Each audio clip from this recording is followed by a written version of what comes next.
आप में से किसी ने चंदा दिया हो तो रसीद लेकर आ जाए भाई यहाँ पे बीच में। आप लोगों में से किसी ने कोई चंदा दिया हो तो रसीद लेकर आ जाओ भाई यहाँ। सचिन, ये नहीं, दिस इज नॉट अलाउड। आप उसको नीचे करिए। सचिन, आप मुख्यमंत्री जी के फोटो को नीचे। हमारी ये सरकार नहीं, यू नॉट अलाउड। आप मुख्यमंत्री जी की फोटो के साथ नहीं कर सकते। देखिए उसको नीचे, तो सचिन को बाहर निकाल दीजिए। चलिए बाहर, चलिए बाहर।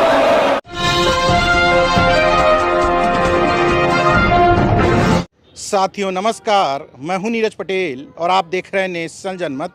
इस समय विधानसभा परिसर में खड़ा हुआ हूं। पीछे आप देख सकते हैं चौधरी चरण सिंह जी की प्रतिमा के नीचे हम लोग खड़े हैं।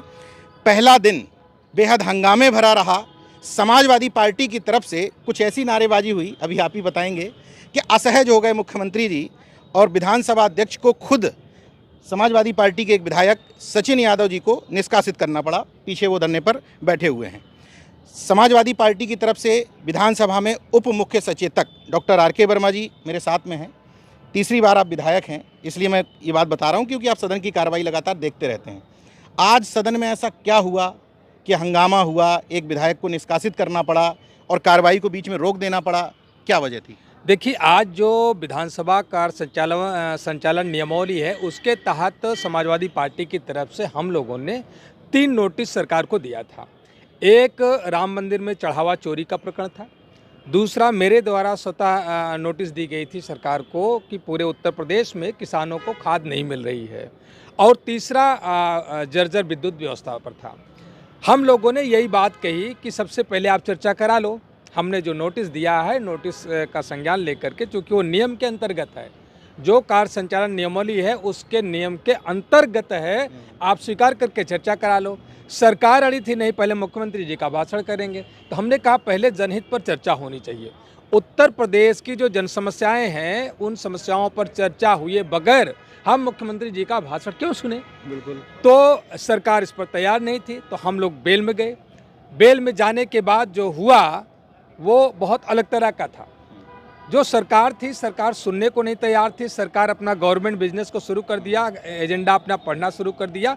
और इधर पूरा का पूरा हमारा विपक्ष बेल में था और केवल एक मांग कर रहा था कि जो नीट पेपर जो हुआ उसमें जो पर्चा लीक हुआ, भारतीय जनता पार्टी में भी 2 ऐसे विधायक हैं जिन पर पेपर लीक कराने के आरोप हैं और बाकायदा एफआईआर हैं।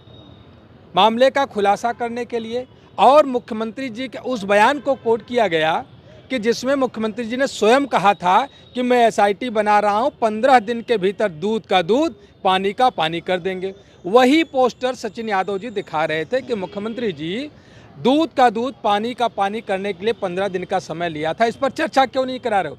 पूरा विपक्ष मांग कर रहा है कि चढ़ावा चोरी पर चर्चा कराइए, लेकिन सरकार चर्चा कराने को नहीं तैयार। ना चढ़ावा चोरी पर चर्चा कराने को तैयार, ना किसानों की खाद की समस्या पर चर्चा करने को तैयार, ना उत्तर प्रदेश की ध्वस्त विद्युत व्यवस्था पर चर्चा करने को तैयार।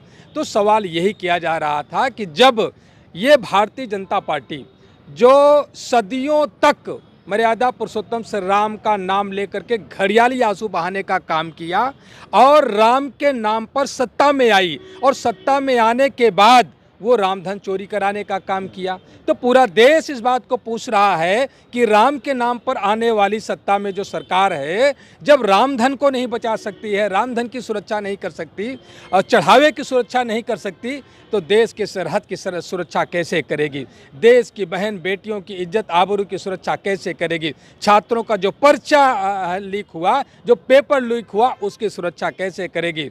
वो सरकार देश की अर्थव्यवस्था की सुरक्षा कैसे करेगी? आरक्षण की भी सुरक्षा कैसे करेगी? और सरकारी संपत्तियों की सुरक्षा कैसे करेगी? इसी सवाल पर हम लोग चर्चा कराना चाहते थे। लेकिन सरकार इस पर तैयार नहीं। विधानसभा अध्यक्ष का एक वीडियो जितना दिखाई दे रहा है, वो जो दिखाना चाहते हैं वही बाहर आता है। उसमें दिख रहा है कि वो विधायकों से रसीद मांग रहे हैं कि रसीद दिखाओ कि चंदा आपने दिया था कि नहीं दिया था। क्या इस तरीके से चढ़ावा चोरी पे सवाल करेंगे तो रसीद मांगी? देखिए, बहुत बड़े पैमाने पर देश के उन लोगों ने जो करोड़ों करोड़ों की राशि का, किसी ने खड़ाऊ दिया, किसी ने मुकुट दिया, किसी ने कागभूषणी दिया, सब गायब हो गया और वो खुद चिल्ला चिल्ला के कह रहे हैं कि मेरी रसीद नहीं दी गई। तो पहले भारतीय जनता पार्टी के लोग उनको तो रसीद दे दें। जो जिन्होंने करोड़ों करोड़ों का चढ़ावा दिया, मुकुट के रूप में, खड़ाऊ के रूप में, काकभूषणी के रूप में, अन्य रूपों में दिया, चांदी और सोने की ईंट दिया, उन लोगों को जब भारतीय जनता पार्टी के द्वारा बनाए गए ट्रस्ट ने जब उन रसीद नहीं दी, तो हमारे जैसे आम लोगों को रसीद कहाँ से मिलेगी? और बहुतों के पास रसीद भी है। विषय वो नहीं है, विषय वो है कि आप उस पर चर्चा क्यों नहीं कराओगे? जो जन समस्याएं हैं उस पर चर्चा क्यों नहीं कराओगे? नहरों में पानी नहीं है, उस पर चर्चा क्यों नहीं कराओगे? खाद किसानों को नहीं मिल रही, उस पर चर्चा क्यों नहीं कराओगे? कानून व्यवस्था ध्वस्त हो गई है, आए दिन हत्या बलात्कार बढ़ता जा रहा है, उस पर चर्चा क्यों नहीं कराओगे? महंगाई हो, बेरोजगारी हो, उस पर आप चर्चा क्यों नहीं कराओगे? छात्रों को जबरन फर्जी मुकदमों में फंसा करके जेल भेजने का काम, जेएनजी को गाली दे करके उनके ऊपर मुकदमे दर्ज करके उनकी गिरफ्तारी कराने का काम जो किया जा रहा है, उस पर आप चर्चा क्यों नहीं कराना चाहते हो? इन्हीं मुद्दों को लेकर के हम लोग हाउस में चर्चा कराना चाहते थे, और उसके बाद जब उनके पोस्टर दिखाए गए कि आपको, आप ही ने कहा था, आप ही को जवाब देना, आज आप चर्चा से क्यों भाग रहे हो?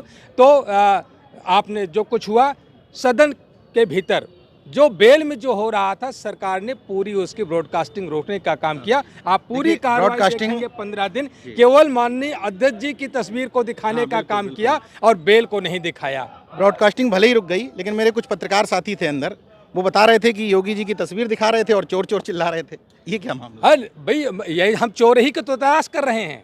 हम चोर ही पर चर्चा कराना चाहते थे कि ये चढ़ावा चोर कौन है, ये चढ़ावा चोर हैं कहाँ पर। हम उसी पर तो चर्चा कराना चाह रहे थे, इसीलिए चोर चोर की आवाज़ आ रही थी और उस पर सरकार चर्चा नहीं कराना चाह रही। विधानसभा अध्यक्ष इसी बात से भड़क गए क्या कि तस्वीर लेकर के? भाई देखिए, तस्वीर लेकर के हम ये करें, हम चोर की तलाश कर रहे हैं, हम चोर पर चर्चा कराना चाहते हैं। सरकार क्यों भाग रही है? अगर सरकार ने चोरों को संरक्षण देने का काम नहीं किया, आरोप तो ये लग रहे हैं कि राम मंदिर से जो संपत्ति जो गायब हुई है, उससे भारतीय जनता पार्टी के कार्यालय, बड़े बड़े महल बने हैं। तो जो आरोप लग रहे हैं, हम उसी पर चर्चा कराना चाह रहे थे, हम चोरों पर ही चर्चा कराना चाह रहे थे, लेकिन सरकार नहीं कराना चाहती। अभी विधायक सचिन यादव को उठाने आए थे, अभी आप देख सकते हैं कि धरने से उठ चुके हैं सचिन यादव। खैर, हम अपनी चर्चा को जारी रखते हैं। एक और मसला है, कुछ समय पहले मेरठ एसएसपी का वीडियो आता है अविनाश पांडे का। कुछ एससी समाज के संगठन के लोग प्रदर्शन कर रहे थे तो उनको वो थप्पड़ मार देते हैं।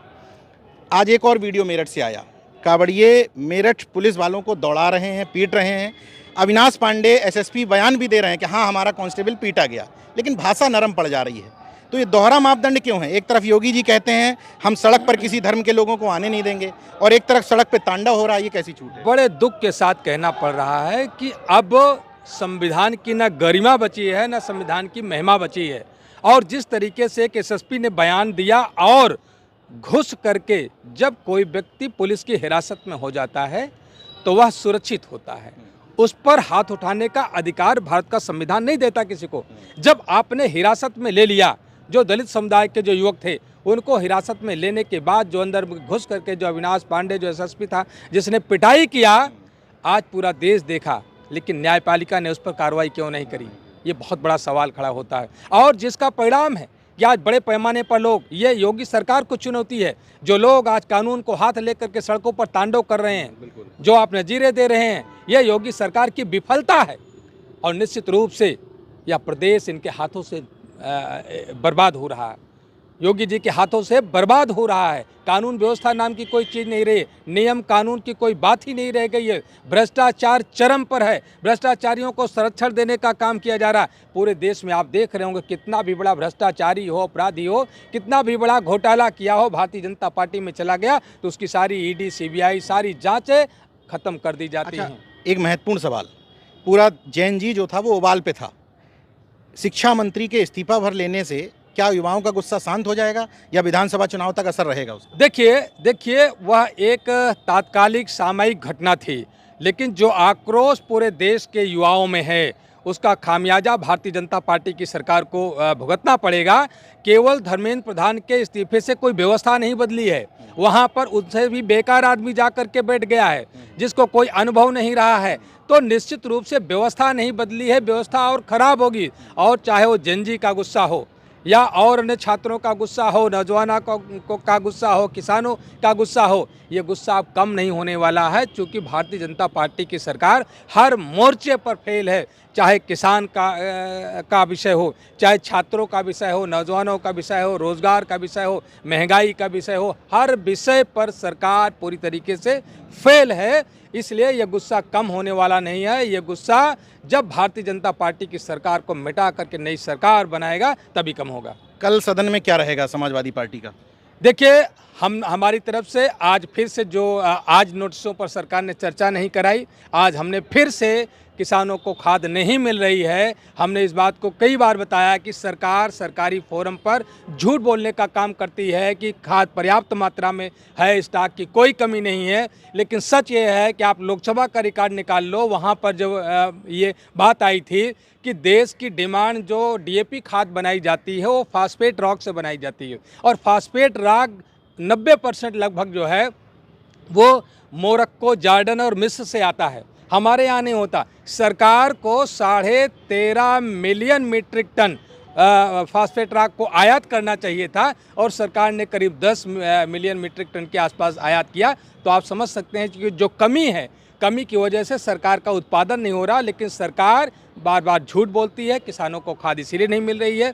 किसानों को जितनी ज़रूरतें होती हैं, आज उन्होंने जो फार्मर आईडी बनाई है कि 1 एकड़ पर 2 बोरी डीएपी खाद देंगे, जबकि हमारे यहाँ सोराव तहसील में जो आलू की खेती होती है, जहाँ पर जिस लैंड में, जिस खेत में फास्फोरस की कमी है, वहाँ पर लगभग 1 बीघे में ही 5 से 6 बोरी डीएपी डालना पड़ता है, और सरकार जो है 1 एकड़ के लिए 2 बोरी दे रही। तो आप समझ सकते हैं कि सरकार किसानों की दुश्मन है और बार बार झूठ बोलने का काम कर रही है। तो कल फिर चंदा चोरी पर इसी तरीके से हंगामा निश्चित रूप से हम लोग मुद्दे नहीं बदलते, हमारे मुद्दे वही हैं, चाहे वो किसानों का मुद्दा हो, चाहे वो जर्जर विद्युत व्यवस्था का मुद्दा हो, चाहे कानून व्यवस्था का मुद्दा हो, चाहे बेरोजगारी का मुद्दा हो, चाहे महंगाई का मुद्दा हो, चढ़ावा चोरी का मुद्दा हो, हमारे मुद्दे नहीं बदलते, हम अपने मुद्दे पर कायम हैं। बहरहाल पहला दिन सदन का हंगामे भरा रहा, लेकिन एक बात तय है, चंदा चोरी ऐसा प्रकरण है जो बीजेपी के गले की फांस बन चुका है। न उगलते बन रहा है, न निगलते। बीजेपी ने सोचा था जैन जी के मुद्दे के बाद शिक्षा मंत्री का इस्तीफा दिलवाएंगे, मामला ठंडे बस्ते में चला जाएगा। लेकिन एक तरफ युवाओं का गुस्सा है, किसानों का गुस्सा है, और चंदा चोरी में खुद अपने लोगों का गुस्सा है। अब कल का सदन किस तरीके का होता है, ये भी हम नेशनल जनमत पर आपको अपडेट करेंगे। तब तक देखते रहिए नेशनल जनमत, जागरूक और सजग बने रहिए। जय विज्ञान, जय संविधान, जय लोकतंत्र। धन्यवाद।